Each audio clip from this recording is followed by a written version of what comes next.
नमस्कार दोस्तों। आज आप लोगों के समक्ष उपस्थित होने का मेरा जो मेन मुद्दा है, मेन कारण है, वो यह है कि मैं एक अच्छा नागरिक होने की खातिर मैं सोचती हूँ कि हम अपने समाज को एक योगदान कैसे दे सकते हैं। इतना बड़ा हमारा देश है, करोड़ों की हमारी जनसंख्या है और उसमें हर तरह के प्राणी, हर तरह के लोग, हर तरह के व्यक्ति हैं।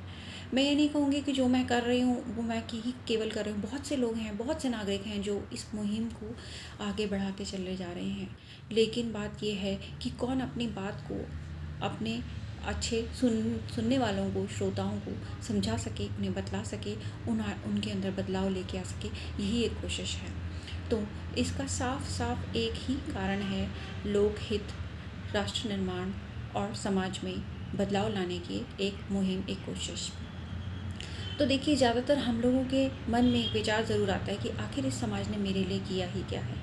और दूसरा सवाल अक्सर जो हमारे दिमाग में पॉपअप करके आता है वो है कि आखिर मैं समाज के लिए कर ही क्या सकता हूँ। तो यदि हम सोचें, हम अपने मनन करें तो हम जान पाएंगे कि बहुत कुछ ऐसा है जो हम अपने समाज को दे सकते हैं और बहुत कुछ ऐसा समाज ने हमारे लिए किया है जिसको हमने एक्नॉलेज नहीं किया, ध्यान नहीं दिया, उसको हमने जाना नहीं। लेकिन मैं आपको उदाहरण से समझाती हूँ। जैसे देखिए, हमारे जीवन में कभी कभी कुछ दुख की घड़ी आ जाती है तो उस दुख में हम बहुत ज़्यादा अकेले होते हैं। दुख की घड़ी में हम लोगों को कुछ समझ नहीं आता, हम बिल्कुल ऐसे ही होते हैं। और उस दौरान कुछ ऐसे लोग हमारे समक्ष आते हैं, हमारी मदद के लिए आते हैं, जिनको कि हमने कभी देखा नहीं हो, जिनको हम जानते भी नहीं हैं, जिनको हमारे बारे में या हमको उनके बारे में कुछ पता नहीं, लेकिन वो हमारे दुख की घड़ी में आते हैं, हमारी मदद करते हैं, हमें सहयोग करते हैं और फिर चले भी जाते हैं। उसके बदले में वो हमसे कुछ मांगते नहीं हैं, बस केवल वो हमारा सहयोग करके चले जाते हैं। बहुत से लोग हैं ऐसे। और ऐसे ही जब हमारी खुशी के समय होता है, खुशी के समय में हो सकता है हमारे पास हमारे साथ बहुत लोग ना हो, लेकिन दुख की घड़ी में तो कोई ना कोई आके हमारे साथ खड़ा हो ही जाता है। इसलिए समाज जो है, समाज हमारे लोक हित के लिए, हमारे ही हित के लिए, हमारे ही अच्छे के लिए है। समाज नहीं होगा तो हम संवाद किसके साथ करेंगे, हम बातचीत किसके साथ करेंगे, हम अपना दुख साझा किसके साथ करेंगे, या हम अपनी खुशी किसी के साथ सेलिब्रेट कैसे करेंगे। तो इसी तरह से जैसे हम बोलते हैं कि अभी समाज ने मेरे लिए किया ही क्या है, तो समाज ने बहुत कुछ किया है। और समाज के लिए मैं क्या कर सकता हूँ, तो एक अच्छा नागरिक होने की खातिर एक बहुत लंबी लिस्ट हो जाती है, जिसमें कि हम गिनने लगे ना अगर, तो हमें समझ आए कि एक अच्छा नागरिक होने की खातिर छोटी छोटी चीज़ें, छोटा छोटा बदलाव अगर हम करेंगे तो समाज में बदलाव ज़रूर आएगा। उदाहरण सहित मैं आपको समझाती हूँ। जैसे कि हमारे घर के अंदर से जो कूड़ा निकलता है, किचन वेस्ट निकलता है, जो गीला कूड़ा है, उसको हमें कहा जा रहा है, बहुत समय से ये चीज़ बतलाई जा रही है कि भाई गीले कूड़े को आप हरे डब्बे में डालें और सूखे कूड़े को आप नीले डब्बे में डालें। लेकिन हम लोग सुनते ही नहीं हैं। हमें चाहिए किचन वेस्ट, जैसे कि छिलका, जो सब्जियों की डंडियाँ होती हैं, या जो फलों के छिलके होते हैं, चाय पत्ती होती है, और ऐसे ही जो गीला होता है, जो ड्राई नहीं है, उसको हम हमेशा ग्रीन वाले डिब्बे में डालेंगे, हरे डिब्बे में डालेंगे। उसी तरह सूखे डिब्बे में हम रैपर्स डालते हैं, हम अपने दालों के जो रैपर्स हैं उनको डालते हैं, और हम जो प्लास्टिक के कंटेनर्स होते हैं या जो बॉटल्स होती हैं उनको डालते हैं। और इस तरीके से हम जो भी सूखा ड्राई है, जैसे कि पिस्ता के छिलके हो गए, मूंगफली के छिलके हो गए, इनको भी हम ड्राई वाले में डालते हैं। लकड़ी हो गई, मिट्टी हो गई, उसको सबको।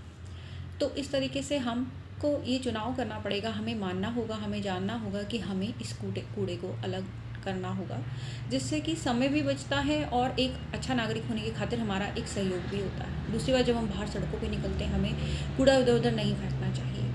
कूड़े को तब तक रखिए पास में जब तक आपको कोई कूड़ेदान नहीं मिल जाता। उसी तरह जैसे हम पार्क में जाते हैं, पार्क कितना साफ़ सुथरा होता है, सुंदर होता है, अच्छा होता है, लेकिन फिर भी वहाँ पे भी हम देखते हैं जगह जगह लोगों ने डिस्पोजेबल प्लास्टिक जो ग्लासेस हैं उनको बिखराया होता है, और खाने पीने की रैपर्स होते हैं, बॉटल्स होती हैं, सब बिखरा पड़ा होता है, गंदगी होती है।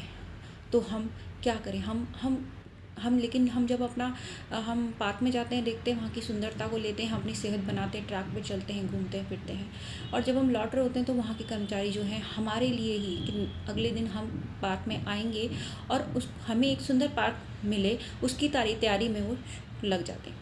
तो एक अच्छा नागरिक होने की खातिर हमारा भी एक कर्तव्य बनता है कि हम लोग ऐसे इधर उधर कूड़ा ना बिखराएं, और इस तरीके से हमारे बच्चे जो हैं उनको भी हमें सिखाना चाहिए, बल्कि उनको सिखाने की ज़रूरत तो है ही नहीं, वो हमें देख रहे हैं, हमें ऑब्ज़र्व कर रहे हैं। अगर हम कूड़ा नहीं बिखरा रहे हैं, अगर हम किसी के साथ अपशब्द नहीं कर रहे हैं, संवाद नहीं कर रहे हैं, हम लड़ाई झगड़ा नहीं कर रहे हैं, हमारे बच्चे जो हैं उस चीज़ को अपने अंदर लेते रहते हैं। और जैसे जैसे वो बड़े होते हैं, उनकी ग्रोथ होती है, उनके अंदर अच्छी क्वालिटीज़ अपने आप आती जाती हैं, हमारे थ्रू हमें देख रहे हैं वो।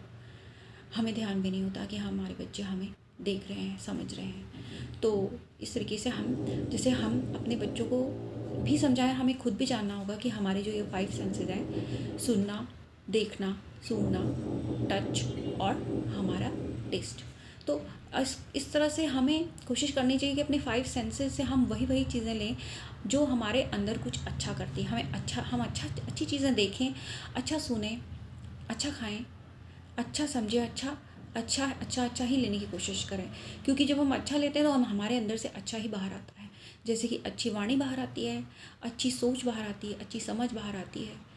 और इस तरीके से हम एक अच्छा नागरिक बनने में अपने आप को सुंदर बनाने में एक कोशिश कर सकते हैं। क्योंकि जो हमारे अंदर समाया हुआ है, जो जितनी भी सुंदरता हमारे अंदर है, वही निकल के बाहर आती है।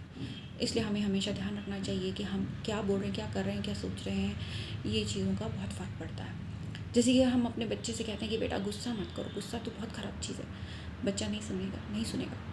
लेकिन यदि वो आपको देख रहा है, आप अपने विचारों में, अपनी वाणी में, अपने व्यवहार में बहुत बैलेंस बना के चलते हैं, तो बच्चे को समझ में आएगा, हाँ मुझे भी ऐसे ही करना है, ऐसे यही ठीक है। लेकिन अगर हम बहुत गुस्सा करते हैं, हम बाहर अपने पड़ोसी से लड़ते हैं, हम अपने मुंह से अपशब्द निकालते हैं, तो बच्चे को समझ आएगा कि हाँ ये तो ठीक है, ऐसा ही होता है, समाज ऐसा ही है। तो इसीलिए एग्ज़ाम्पल सेट करने वाले हम खुद ही हैं। हमारे ऊपर ही निर्भर करता है कि हम अपने बच्चों को किस तरह की शिक्षा दे रहे हैं। तो धन्यवाद दोस्तों, मेरे लिए समय निकालने के लिए, मुझे सुनने के लिए बहुत बहुत धन्यवाद। और मैं सोचती हूँ, मैं आपसे नहीं कहूँगी कि आप सब्सक्राइब करें, आप केवल इसको जो आपने चीज़ सुनी है उसको समझिए है अगर, तो आप उसको आगे जिन लोगों से मिलते हैं उनके साथ उसकी चर्चा ज़रूर करें, उनकी प्रतिक्रिया को जानें कि उनका क्या विचार बनता है, वो क्या कहते हैं।